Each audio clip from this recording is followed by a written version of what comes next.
Good morning, everyone. Welcome back to the TRRC. Before we start our proceedings for this morning, Ma'am, can you offer prayers, please? You have the floor. Thank you. بسم الله الرحمن الرحيم الحمد لله رب العالمين الرحمن الرحيم مالك يوم الدين إياك نعبد وإياك نستعين اهدنا الصراط المستقيم صراط الذين أنعمت عليهم غير المغضوب عليهم ولا الضالين ربنا إننا آمنا فاغفر لنا ذنوبنا وقنا عذاب النار الصابرين والصادقين والقانتين والمنفقين والمستغفرين بالإسخار شهد الله أنه لا إله وملائكته وأولو العلم قائما بالقسط لا إله إلا هو العزيز الحكيم ربنا آتنا في الدنيا حسنة وفي الآخرة حسنة وقنا عذاب النار سبحان ربك رب العزة عما يصفون وسلام على المرسلين والحمد لله رب العالمين آمين. Amen. Shukran, Imram Jallo. Council, are we ready with this morning's witness? Good morning, Mr. Chairman, commissioners, and members of the audience. We're ready to start with this morning's witness. Mr. Osa, kindly bring in the witness. His name is Major Wassa Camara. Thank you.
I, Major Wassa Camara, do swear that I will speak the truth, the whole truth, nothing but the truth.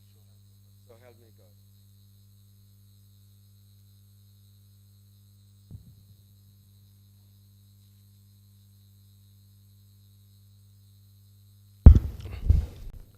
God. Good morning, Major Camara. Welcome to the TRRC. Thank you very much for agreeing to testify at very short notice. Really grateful that you were able to make it and to arrive on time. Thank you very much. You called upon to testify today about the issues surrounding the April 10th, 11th students' demonstrations of the year 2000. Are you able to talk about those? We do understand that you have also had certain personal experiences with the NIA in 2006. Do you recall that? The Commission intends to hold an institutional hearing on the NIA, and you would be called at that time to come and testify about your experiences in that institution. But for the purposes of your testimony today, we just limit it to April 10th, 11th of year 2000. Okay.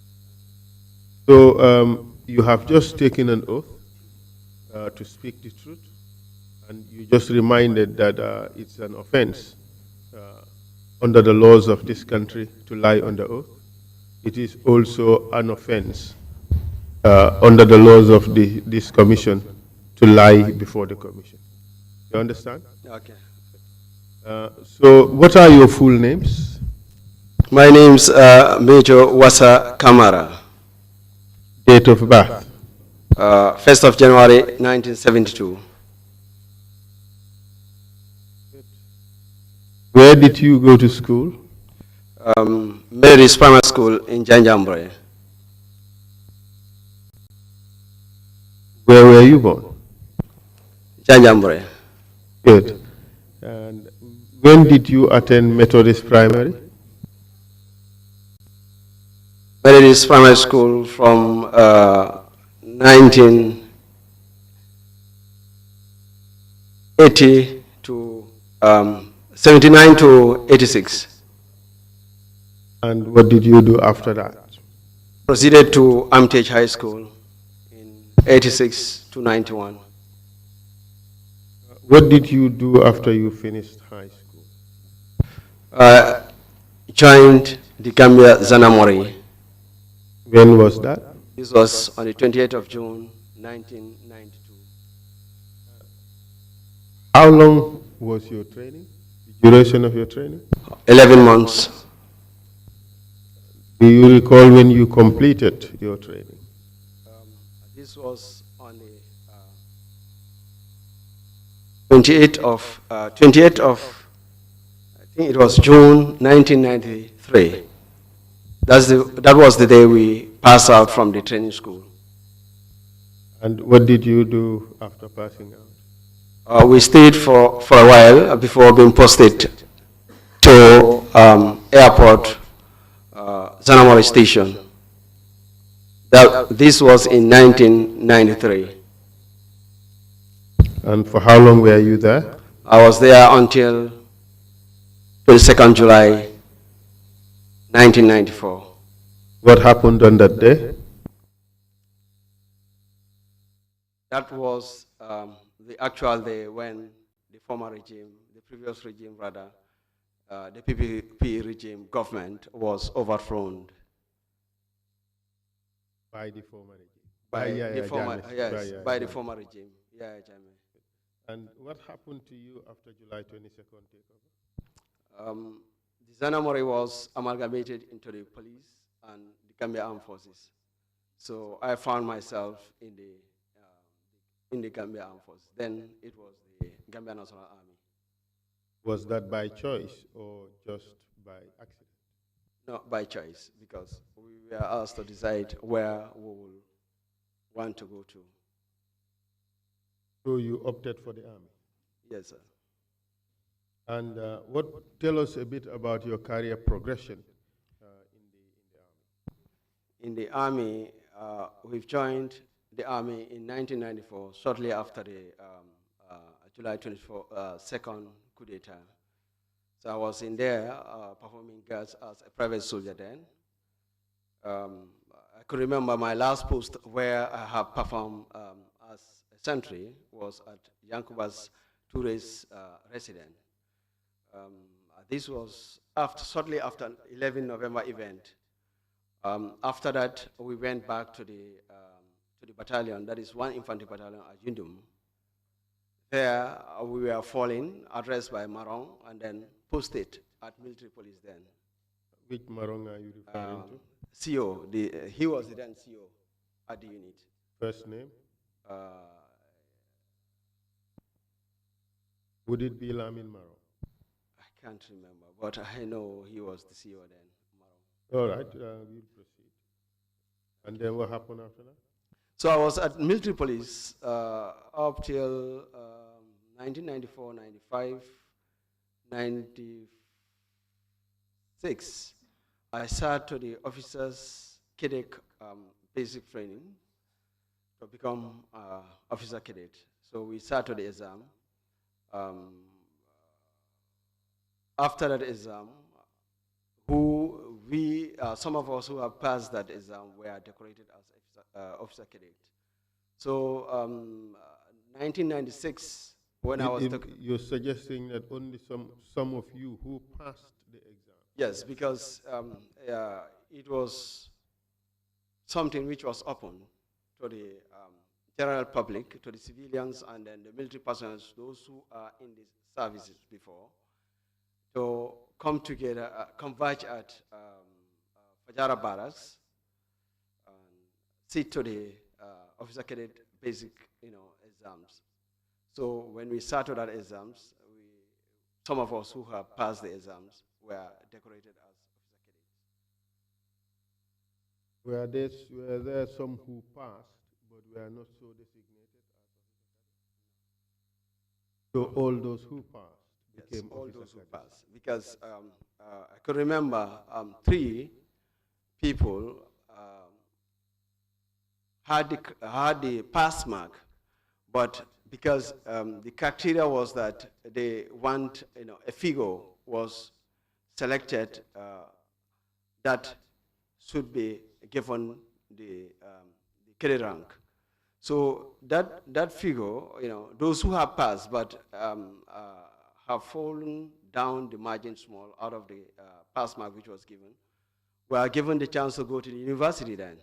So 3 among them, I could remember Colonel Sane was part of that, and then Marena, he is currently at USA, is also part of that group.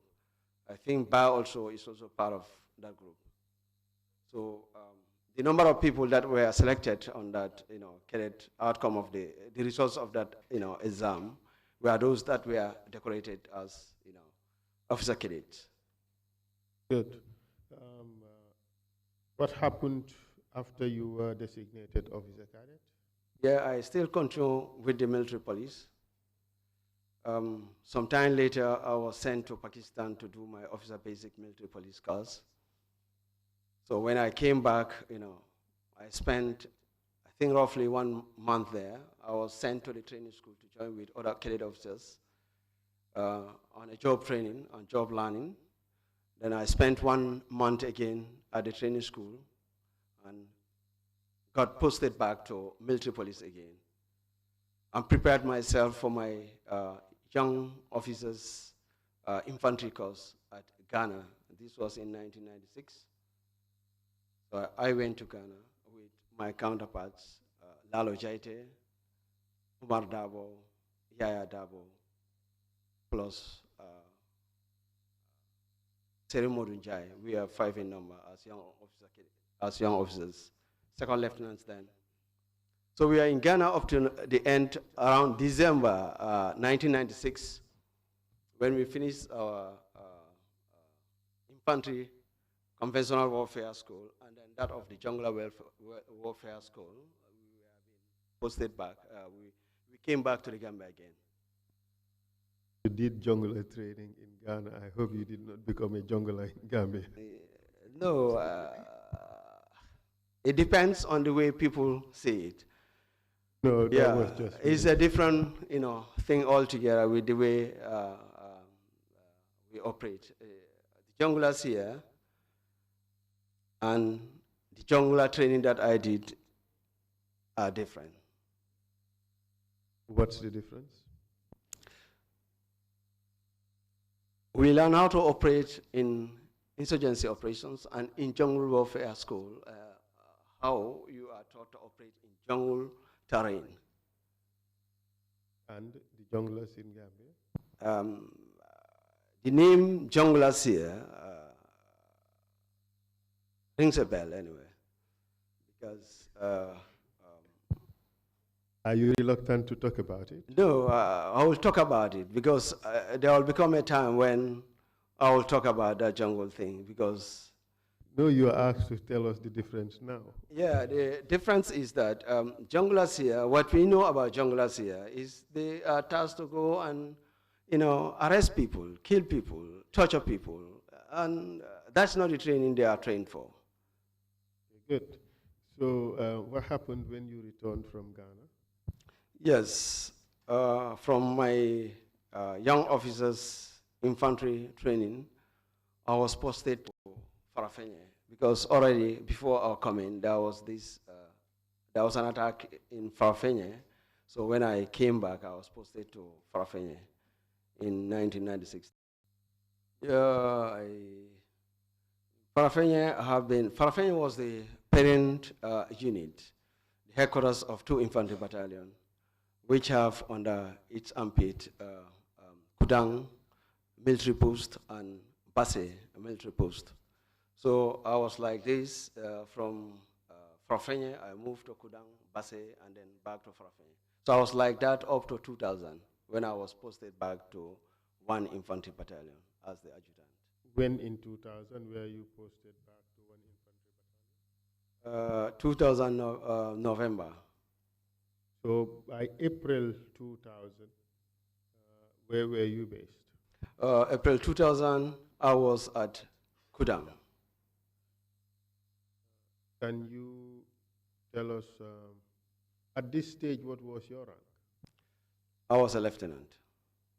And do you recall the date or the dates, April 10 and 11 of 2000? Yes, I can.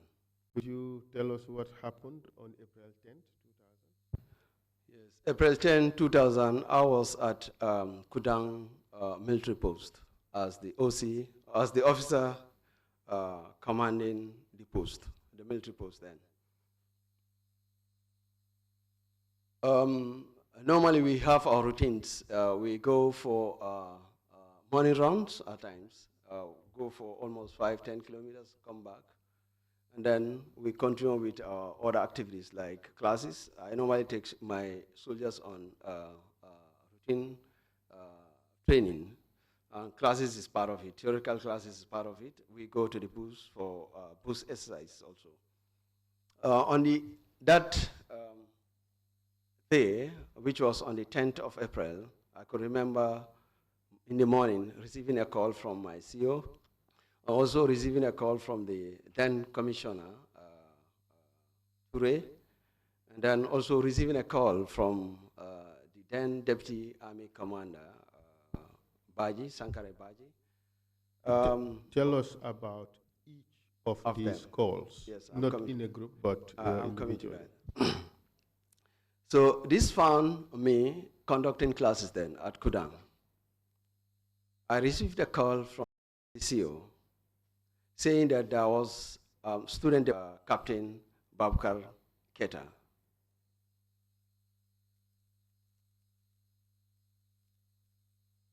Proceed, please. He said there was student demonstration in the Greater Banjul area, and therefore we should be on standby and wait for further directives.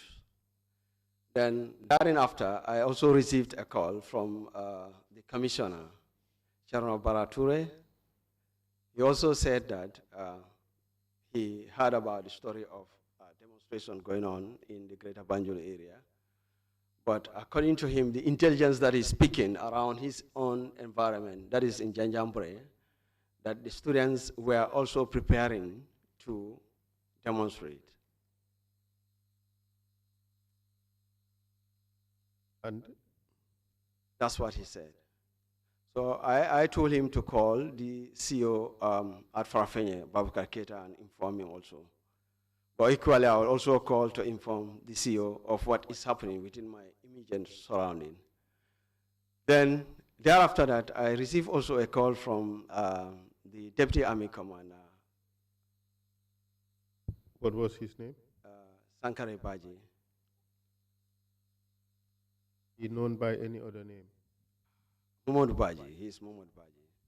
He told me that there was demonstration at the Greater Banjul area, and we should also be on the watch out, to be on standby.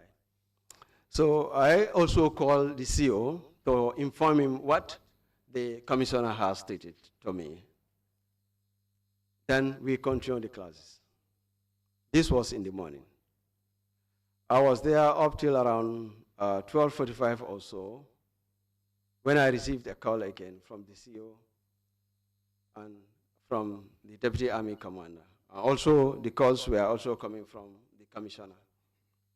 So I informed those soldiers with me at the lecture hall, and then asked the runner also to inform what was happening with regards to the information we have collected then, so that everybody will be tentatively put in the picture and then be on standby. So we continue the classes. Then up to around 1 o'clock, we went for boost exercise, because normally we conduct training at the lecture hall. We go to the booth for practicals. So we went, finished that practicals, came back. And when we came, I called everybody to come in and then informed them what had happened, what was happening then. So from there, we fall out. That is, everybody went to his individual places.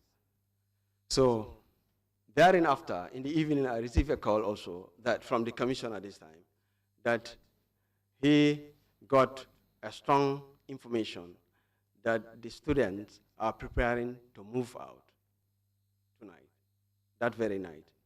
And then I think he was trying his best to see how best he can stop that move from happening.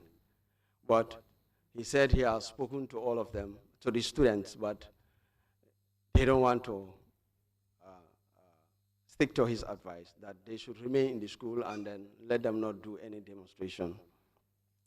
So this was transmitted to the CEO, Babkar Keta. So he said to me, Camara, just be on the standby, students or people. But what is the essence, the most essential thing is that these are disgruntled young chaps in the street. They are not having weapons. They don't have any other thing that can create, let's say, can cost somebody's life. So, but in as much as we are going to the field, our purpose there is just to quell down the situation. Did you talk to them about weapons, about the students being unarmed? Yes. And, do you recall giving a statement? Yes. If you see it again, you'd be able to recognize it. I should think so. Let me send you this document. After you recognize it, I would want you to read paragraph 4 in page 4.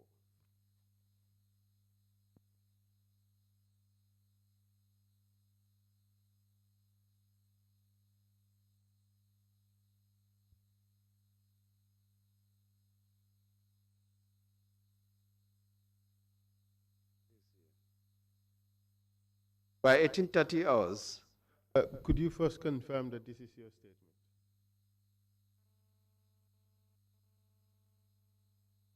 I know that it is unsigned,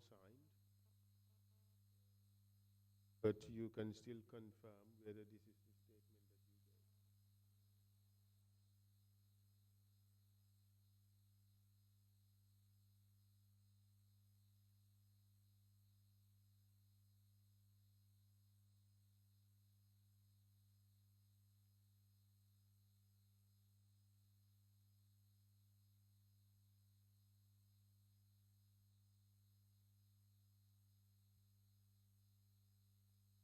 gave. Yeah, my name is Richard.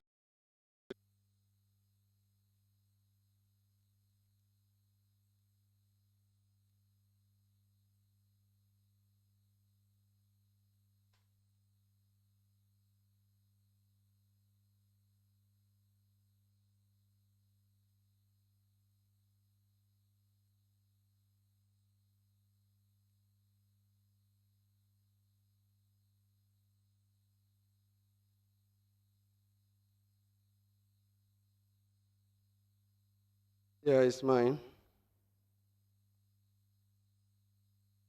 Thank you.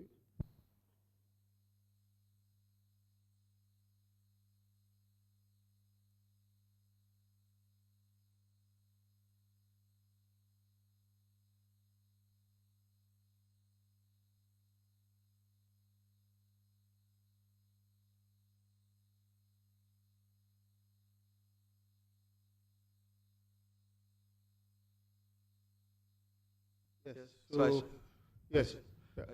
I just want to draw your attention to paragraph 4. Yes. Could you read out paragraph 4, please? Yes, by 1830 hours, I came from my quarters to have a general briefing with the men pertaining to the subject matter. I categorically made it clear to the soldiers that the students or peoples were disgruntled and wanted to express their grievances by way of demonstrating. And therefore, our duty was to quell down the situation instead of aggravating it. I briefed them on the rules of engagement. So you see, in your statement, you did not talk about anything pertaining to students carrying or not carrying weapons. Yes. So now you're telling us that you told them that the students were not carrying weapons. Yes. So you are expanding what is contained in your statement. Exactly. Is that an afterthought, or that is the real truth? No, because all what I've said to them was not in the statement, which is directly in front of you. If I had to explain word by word all what I've said to the soldiers during the briefing period, it may take probably 10, 15 pages. Yes. Well, you were asked to give a statement regarding the truth of what happened, yes, and not a summarized version of what happened. Yes, but because the time I was making this statement, I think time factor was what was considered. Because what happened is that when I was briefing the men, I told them that the students were not armed. That was very clear when I was briefing them. I said also that. But how would you know the students were not armed? You were not where the students were at the time. Because that was the information we were receiving. We were being told that students were having, stones and sticks. That's the information we received, intelligent info. Okay, I will not belabor the point. What I do not want is you to be giving evidence in summarized versions, and only to later turn around and say, well, I could have expanded it, but did not. We just want you to speak the whole truth that you know about this particular issue. All right? Okay. Thank you very much. Thank you. After you address the students, tell us, to the soldiers, tell us what happened. Yes, I told them that I'll be moving out with them, and then nobody should cock his weapon, should beat any of the students that we will find in the field. And then if anybody among them should shoot, I'll shoot on, to that person. That I've mentioned to them. Proceed. So in the evening, we were called upon. I was informed that Janyambure, the students are out in the streets. This was during the night time, and that we should move. So I guess I got some of my personnel. I went with them. I boarded the pickup vehicle. We went up to Janyambure Sangolkunda crossing point. At that point, we found the ferry being, moved to the other bank, to the home bank of Janyambure, and then it was tied to that side. This was just to stop us from crossing to the island. Then I searched around with the help of one man who is, I think, a security within that area. We were able to find a canoe. So we used to canoe to get our people, across the river. I think 7 or 8 to 9 personnel were crossed, including myself. The remaining personnel were asked with the vehicle driver to use the Bansang crossing point so that they can come to Laminkoro ferry crossing point to Janyambure. How did you carry any weapons on this occasion? Yes, while we were moving, we were armed with AK-47. And what did you carry in terms of ammunition? Live ammunition. Only live ammunition? Yes. You did not, your group did not carry any blanks? No. How many rounds did Each soldier carry? Each soldier is having a magazine capacity of 30 rounds. Only that? Yes. Proceed, please. A magazine capacity of 30 rounds with a force-line ammo. Force-line ammo include 4 magazines. So one of the magazines is attached to the rifle, so meaning that you have 3 other magazines. You carried 120 rounds? Exactly. Good. So we crossed along the highway going to Janjambure. Before that, yes. You told the commission that you talked to the soldiers about the rules of engagement. Exactly. And what were these rules of engagement? Like I said before, here is the proportionality of the force which is applied. The force that will be used to repel it has to be proportionate. A soldier cannot, a student or somebody cannot use a stone or a stick and then use a rifle, a gun against that person. No. And then a soldier, they are all given the green cards, and that clearly spelled out their rule of engagements. We advise them, if soldiers are being stoned at with stones or with sticks, they have to protect themselves with the training that they have got in terms of self-defense, but not to use rifles against, against people who use stones against them. Was that taught in the Gambia National Army? Yes, yes, it is. Are you sure about that? 100% so. Well, so were you given written rules of engagement? No. Were you given an order of operation? No. Do you know whether any order of operation was prepared at that time? Not to my knowledge. So if any order of operation was prepared, it was not given to you? No, it wasn't. Do you know whether your commanding officer, Captain Keita, carried any order of operation? Not to my knowledge. When you spoke to him, did he mention anything about an order of operation? No. Did he, in fact, talk to you about rules of engagement? You No. mean you are under oath, you know? Yes, that's what I'm saying. He did not. He did not? Yes. So, in effect, when you were deployed, what were you told? What? When you were being ordered to go, what were you told? What were your orders? Tell us as far as you can remember. Yes. What you were told. I could remember he said we have to move to Janjambure. That's what he told me. He said the commissioner had called him before and then had informed him that the students are going out into the street to demonstrate. And then the information that they receive, normally when they go out, they vandalize, public properties. So we have to go there in time to secure those properties and ensure that those properties are not vandalized. So this was what he said. He said he's going to join me at Janjambure. So I said, okay. He said, let me take the lead. So I left with my men to Janjambure. So essentially, you were told what the main task was, but you were not given detailed operational orders. No, no, no.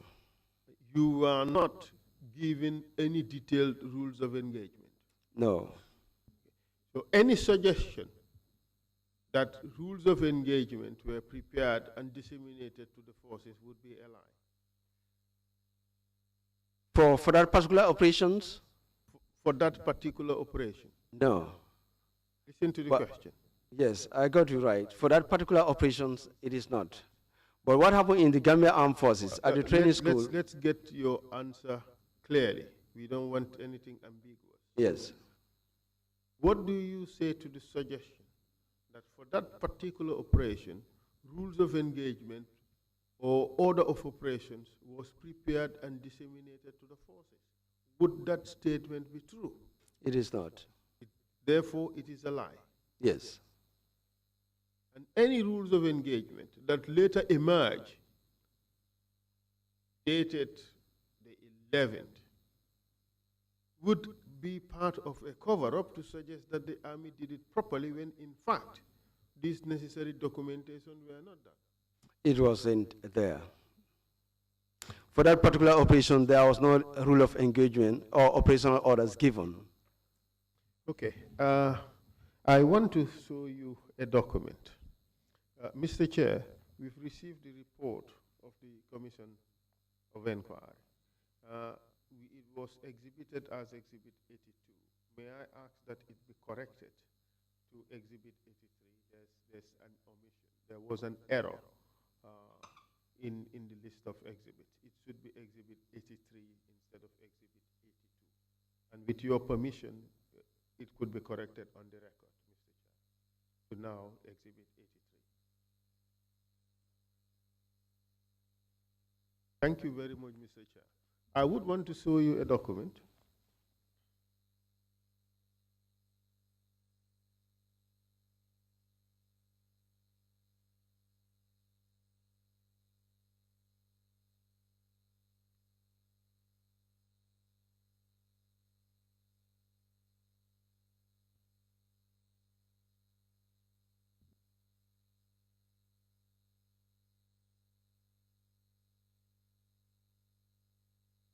It is Exhibit 19 of the report that we are looking at. So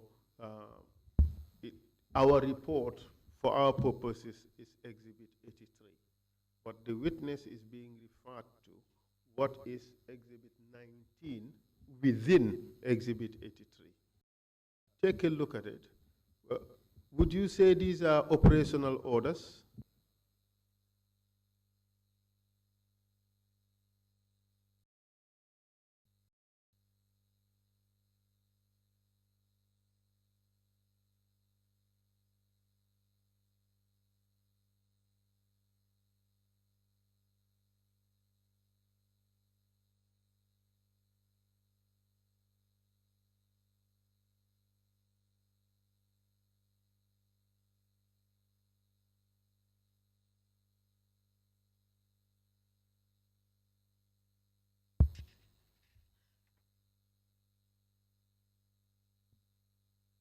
You have seen some signatures there?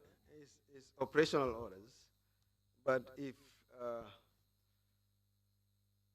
I did not receive this. And you did not conduct your operations pursuant to this document? And all right, I'll leave it at that for the time being. These are documents that you named.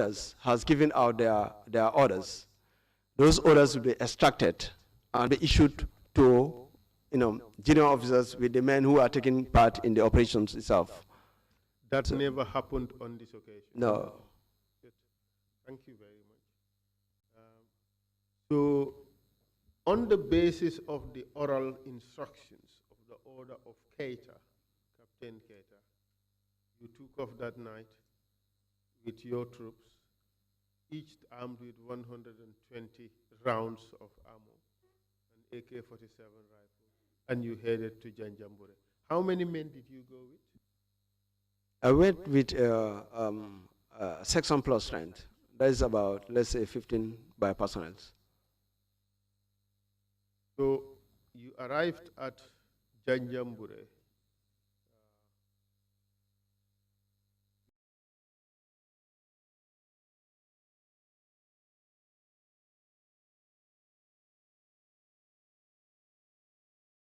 You crossed 9 people, and the others you sent them to pass through Lamin Koto, correct? Yes, sir. Tell us what happened after that. Sorry, I just want to say something here. You were asking about the green card, rule of engagement. Yes, go ahead. That one, each and every soldier is being taught at the training school during the course of their recruitment, was an issue for operations. That one did not come to light on that operations itself. But rule of engagements as soldiers, we are all being taught at the training school. Yes. Yeah, what happened? When we crossed the river, alongside the road, we found the fire being set at different locations alongside the road. So when we reached Janjambure, those that were found in the streets were asked to go into their compounds and avoid being out in the streets. Because the purpose was to see how best we can comb everybody, let's say especially students, back to the school. So we used the highway, the metal road to the commissariat's residence area. At the market, we found some students were there. They were about to burn the marketplace also. So we chased them away from the market. We went up to the location of the police station. We found the police station was being burnt. And was being burnt by fire. So we could hear, rounds being exploded.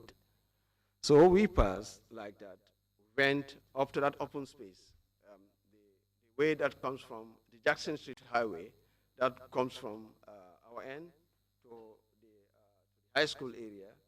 And then that intersection, the highway that is coming from the riverside, Gamtel, the police, the open space there, that's where we use as our base. So I was there with few, soldiers. I said we should conduct double patrol here. So I decided to let 8 by personnel to move out. So I remained with the few personnel on the ground. So these 8 by personnel were tasked to cover streets. They will be on double patrols, that they will be running in the streets to ensure that anybody found in the street be asked to go inside their compounds. Simply because we want to secure the public, areas. Already we found the Camtel, area has been vandalized already. So the market was the next target, plus prisons. So we secure those areas and allow double patrols to go in. Did you have an idea who vandalized the Camtel? We believe students. How did you know?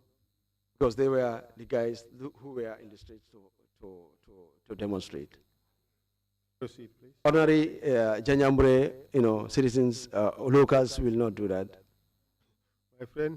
Yeah, I know. From Janjambure. No. So you say that? No. So weren't any of those students from Janjambure? Yeah, there are some from Janjambure. You are right. And so they would be locals from Janjambure. That's true, but they are all classified under Amtich high school students. So, and they also participated in the destruction. Exactly. So Janjambure people can participate in destruction. You're right. Thank you. Proceed, please. So we conducted that double patrols, and then the students who were found in the streets, they run away. When they run away from soldiers, they go back to the school and spend the night there. Others, how were you able to control the students? Yes, that's what I now am explaining. We conduct double patrols. And double patrols, what I meant by double patrols is to have 2 by soldiers pairing up, running in the streets, intersecting with one another. So soldiers, civilians will be thinking that we have, quite a number of soldiers inside the island. But not knowing that we have only few people who are trying to cover a wider area at a time. So that's the strategy I use in place to ensure that we'll be able to control the people, the students in the streets, so that we can send them back to the school. I think around 1 o'clock to 2 a.m., my CEO joined me at Janjambure, Babakar Keita, Captain Babakar Keita, joined me at Janjambure. So I explained. Did he come alone? No, he came with some soldiers. He came with a truck with some soldiers. So I explained to him all what we were doing before his arrival in the island. That the market was about to be burnt. We chased away, students from that general area, the market area. And then the police station was already burned into scenery, which he has observed and seen. And then the commissioner was to be arrested and then kidnapped, sort of. They want to break into the prisons, which we have also stopped. So we conducted, double patrols in the streets to ensure that, no students is found in the streets. Even the locals, we advise them to go to bed or to go inside their compounds and avoid being in the streets. So we discussed among ourselves, myself, the CEO, and some few prison officers, because the police were nowhere to be seen then, simply because they were the targets. So I suggested that we should cut in on Sarge, or cut in the school and bring all the students to the basket pitch area so that we can talk to them. So that operation was conducted. We went and then studied the area, look at all routes which are leading to the school, and then try to rat up all those avenues of approach to the school. That was done. In the dawn, that is the early hours of the morning, we deployed and posted in soldiers with prison officers. We